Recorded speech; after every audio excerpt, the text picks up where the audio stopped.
Oh, God, you...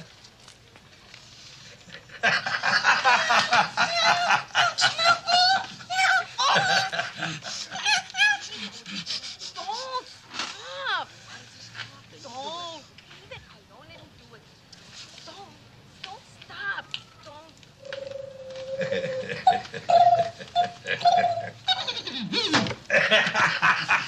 It's all right to smoke in here. As I said when I ran for president, no one should be in jail just for using or possessing marijuana.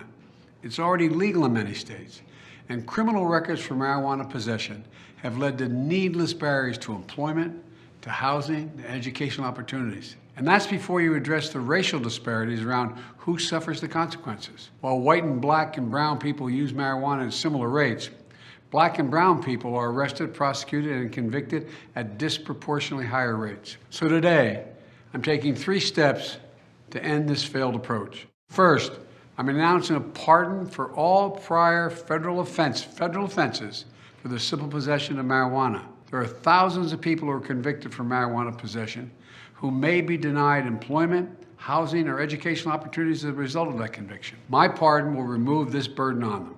Second, I'm calling on all governors to do the same for state marijuana possession offenses. Third, the federal government currently classifies marijuana as a Schedule I substance, the same as heroin and LSD, and more serious than fentanyl. It makes no sense. So I'm asking the Secretary of Health and Human Services and the Attorney General to initiate a process to review how marijuana is scheduled under federal law. Even as federal and local regulations of marijuana change, important limitations on trafficking, marketing, and underage sales should stay in place. Too many lives have been upended because of our failed approach to marijuana. It's time that we right these wrongs.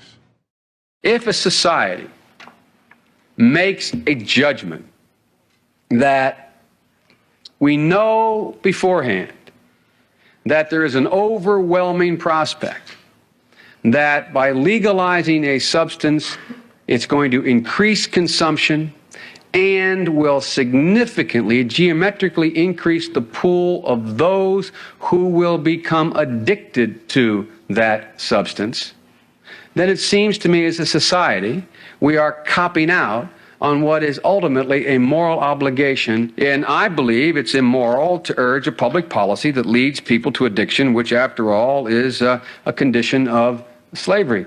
They are not capable of controlling themselves. And I find it interesting for us to argue that merely because we have a substance, alcohol, that causes so many problems, we should therefore, or tobacco, which is addictive, we should therefore legalize other addictive things. Rather than argue, because we have 2 addictive substances that everyone acknowledges does harm on balance to society and individuals, maybe we shouldn't add another to the category. Why do people keep taking drugs, those who do? In most all cases, it's because they have a relatively low self-esteem and their self-image is not very much intact. These aren't people who are like menaces to society. And you know, with these decisions, people will be able to get more housing opportunities, more job opportunities. I'm thinking for those people that are struggling to find housing and getting doors shut in their way, those that are struggling to find steady income, trying to find a good job. This just opens doors that were previously shut to us.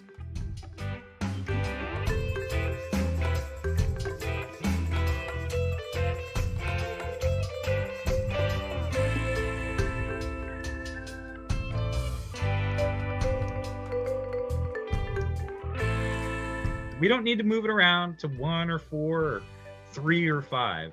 It needs to be completely taken out of the CSA.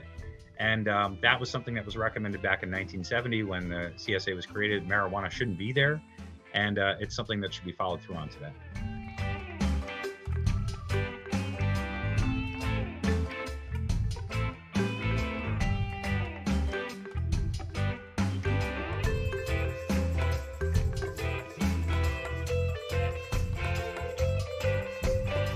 You know what California's largest cash crop is agriculturally? marijuana. We're going to have to worry about getting governors to go out in the mountainsides with flamethrowers with you next to them, dealing with it in their backyard. As president, I'll work to reform the criminal justice system, improve community policing, decriminalize marijuana, and automatically expunge prior marijuana convictions. Shares of cannabis growers and sellers surged following Biden's comments. If marijuana classification were to ease at the federal level, that could allow major stock exchanges to list companies that are in the cannabis trade and for banks to offer their services to cannabis-related businesses. Biden noted he wanted limitations on trafficking, marketing, and underage sales to stay in place. Doctor, this is only going to get worse. You can kind of see this train coming down the track. Your reaction tonight? Yes, well, it definitely is getting worse with the lax attitude towards all drugs in general. But I do want to say that President Biden, in his pardoning of marijuana users, I agree with him. No one should go to jail simply for smoking a joint. That's ridiculous. And in fact, President Biden has been very anti-legalization. So in those ways, he's been very good on the topic. On the other hand, in New York State, we have a different situation because not only have the cannabis criminals been pardoned, but they're also getting a $200 million fund to start up the addiction for profit marijuana industry in the state of New York. This is probably all SIDS and we're getting busted, but I don't care. Shotgun.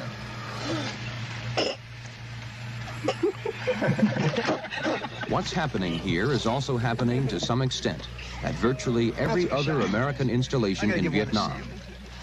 Recent surveys estimate that well over 50% of the soldiers in Vietnam use marijuana.